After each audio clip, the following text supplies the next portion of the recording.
Hi friends, ಎಲ್ಲರಿಗೂ ನಮಸ್ಕಾರ. ಇವತ್ತಿನ ವಿಡಿಯೋದಲ್ಲಿ ನಾನು ಒಂದು ಕೋಡ್ ಜಾಬ್ ನೋಟಿಫಿಕೇಷನ್ ಬಿಟ್ಟಿದ್ದಾರೆ, ಅದನ್ನು ತಿಳಿಸ್ಕೊಡೋಣ ಅಂತ ಈ ವಿಡಿಯೋನ ಮಾಡ್ತಾ ಇದ್ದೀನಿ. ಯಾರೆಲ್ಲ ಫಸ್ಟ್ ಟೈಮ್ ನೋಡ್ತಾ ಇದ್ದೀರಾ ಈ ವಿಡಿಯೋನ ಕೊನೆ ತನಕ ಸ್ಕಿಪ್ ಮಾಡ್ದಿರಾ ನೋಡಿ. ಫುಲ್ಲು ಕಂಪ್ಲೀಟಾಗಿ ನಿಮಗೆ ಏನು ಜಾಬ್ ನೋಟಿಫಿಕೇಷನ್ ಮತ್ತು ಕ್ವಾಲಿಫಿಕೇಷನ್ ಮತ್ತು ಸ್ಯಾಲ್ರಿ ಎಲ್ಲ ಇದ್ರ ಬಗ್ಗೆ ನಿಮಗೆ ಈ ಕಂಪ್ಲೀಟ್ ವಿಡಿಯೋದಲ್ಲಿರುತ್ತೆ ನೋಡಿ. ಇದು ಒಂದು ಜಿಲ್ಲಾ ನ್ಯಾಯದಲ್ಲಿ ಖಾಲಿರುವ ಟೈಪಿಸ್ಟ್ ಮತ್ತು ಜವಾನ ಹುದ್ದೆಗಳು, ಟೈಪಿಸ್ಟ್ ಮತ್ತು P1 ಹುದ್ದೆಗಳು, ಡಿಸ್ಟ್ರಿಕ್ಟ್ ಕೋರ್ಟ್ ಬೆಂಗಳೂರು 2025 ಫ್ರೆಂಡ್ಸ್. ಇಲ್ಲಿ ಜಿಲ್ಲಾ ಮತ್ತು ಸತ್ರ ನ್ಯಾಯಾಲಯದ ಬೆಂಗಳೂರು ಜಿಲ್ಲೆಯ ವತಿಯಿಂದ ಖಾಲಿ ಇರುವ ಒಟ್ಟು 31 ಬೆರಳಚ್ಚುಗಾರ ಮತ್ತು ಜವಾನ ಹುದ್ದೆಗಳಿಗೆ ಭರ್ತಿಗೆ ಮತ್ತೊಮ್ಮೆ ಆನ್ಲೈನ್ ಮೂಲಕ ಅರ್ಜಿ ಕರೆಯಲಾಗಿದೆ ಫ್ರೆಂಡ್ಸ್.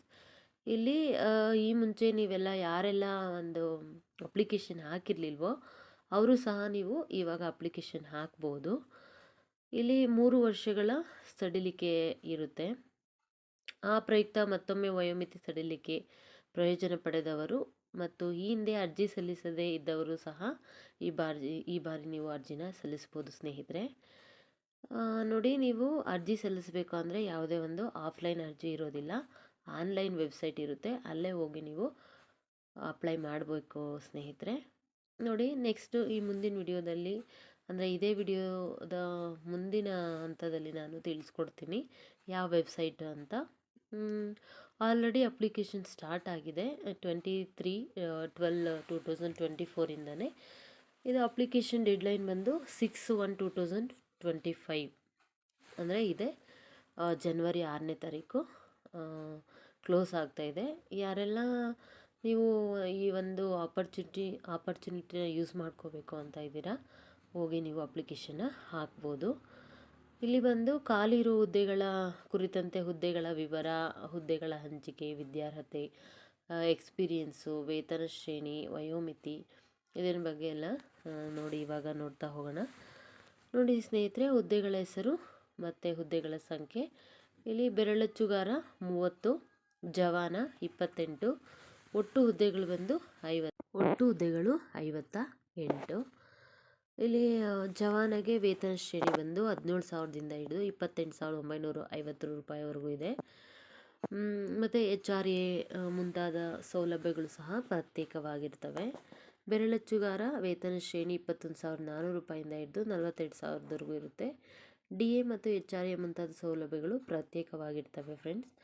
ಇನ್ನು ಎಜುಕೇಷನ್ ಆ್ಯಂಡ್ ಕ್ವಾಲಿಫಿಕೇಷನ್ ನೋಡೋದಾದರೆ ಬೆರಳಚ್ಚುಗಾರ ಇವರಿಗೆ ಅರ್ಜಿ ಸಲ್ಲಿಸಲು ಕೊನೆಯ ದಿನಾಂಕದ ಒಳಗಾಗಿ ಅಭ್ಯರ್ಥಿಯು ಕನಿಷ್ಠ PUC ವಿದ್ಯಾರ್ಹತೆ ಮತ್ತು ಅದರ ತತ್ಸಮಾನ ಹುದ್ದೆಯಲ್ಲಿ ಉತ್ತೀರ್ಣ ಆಗಿರಬೇಕು. ಇದರಲ್ಲಿ ಕನ್ನಡ ಮತ್ತು ಇಂಗ್ಲೀಷ್ ಭಾಷೆಯಲ್ಲಿ ಬೆರಳಚ್ಚು ಪ್ರೌಢ ದರ್ಜೆ ಪರೀಕ್ಷೆಯಲ್ಲಿ ಉತ್ತೀರ್ಣ ಹೊಂದಿರಬೇಕಾಗಿರುತ್ತೆ. ಇನ್ನು ಜವಾನ ಅಂದರೆ P1 10ನೇ ತರಗತಿ ಪಾಸಾಗಿರಬೇಕು ಮತ್ತು ಕನ್ನಡ ಓದೋಕ್ಕೆ ಮತ್ತು ಬರೆಯೋಕ್ಕೆ ಕಂಪಲ್ಸರಿ ಬರಬೇಕು. ಇನ್ನು ಏಜ್ ಲಿಮಿಟ್ ನೋಡೋದಾದರೆ ಅರ್ಜಿ ಸಲ್ಲಿಸಲು ಅಥವಾ ಸಲ್ಲಿಸುವ ಕೊನೆಯ ದಿನಾಂಕದ ಒಳಗಾಗಿ ಕನಿಷ್ಠ 18 ವರ್ಷ ಪೂರೈಸಿರಬೇಕು ಮತ್ತು 38 ಇಯರ್ಸು ಮೀರಿರಬಾರ್ದು. ಇಲ್ಲಿ ಪರಿಶಿಷ್ಟ SC/ST ಕ್ಯಾಂಡಿಡೇಟ್ಸ್ಗೆ 5 ವರ್ಷ ಮೀಸಲಾತಿ ಅಂದರೆ ಸಡಿಲಿಕೆ ಇದೆ.